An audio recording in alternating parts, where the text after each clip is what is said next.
మల్లాపూర్ బాబానగర్కు చెందిన గుడిసె కవిత మల్లాపూర్ సూర్యానగర్లోని ప్రభుత్వ ఆసుపత్రికి డెలివరీ కొరకు సాయంత్రం 5:30 గంటలకు వెళ్లింది.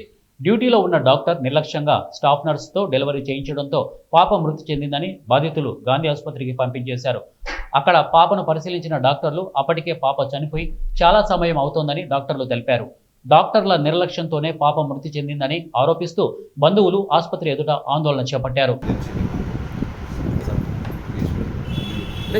చెప్పండి, మీరు డాక్టర్ లేకుండా నర్స్ ఎట్లా చేస్తారు? అంటే మీరు ట్రైనింగ్ ఇచ్చారా వాళ్ళకి ట్రైనింగ్ ఇచ్చారా మీరు?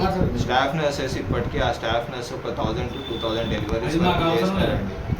ఓకే, ఇక్కడ మా దగ్గర ఎమర్జెన్సీలో రెగ్యులర్గా మంత్లీ 25 to 30 డెలివరీస్ కూడా అవుతాయి. అంటే లీవ్లో ఉంటారు, నర్స్ చేస్తారా? ఏది ఎమర్జెన్సీలో స్టాఫ్ నర్స్ కూడా చేస్తాం. మేము బేబీని బ్రతికేయడానికి చాలా ట్రై చేస్తాం. చేసినప్పుడు మా ప్రయత్నం మేము చేసినామండి, మేము చేయలేదని. ఆ అంకుల్ తోలుకొని వచ్చిన నేను వచ్చి కూడా వాళ్ళతో కూడా అడిగిస్తే కూడా ఏమన్నారు, 24 గంటల టైము అవుతుంది అన్నారు. మీకు కాకపోతే చెప్పేసేయండి, నేను తీసుకెళ్తాను చెప్పిన అన్నప్పుడు మరి తీసుకెళ్ళాలన్నారు. అప్పుడే అన్నారు, మేము ఇప్పుడు రాసేస్తే మీకు మధ్యలో పోతుంటేనే మన అయితే మా బాధ్యత లేదంటే మీ బాధ్యత ఏది ఉండదు. నేను మాట్లాడుకుంటా నా పిల్లకి ఆపరేషన్ కానీ ఏది కానీ కడుపుల బిడ్డ బయట పడితే చాలు అనుకున్నా. అన్నప్పుడు తీసుకెళ్ళాలని చెప్పొచ్చు కదా అనకుండా 24 గంటల టైం ఇంకనే పెట్టి పిల్ల వచ్చి దారి తాగినాక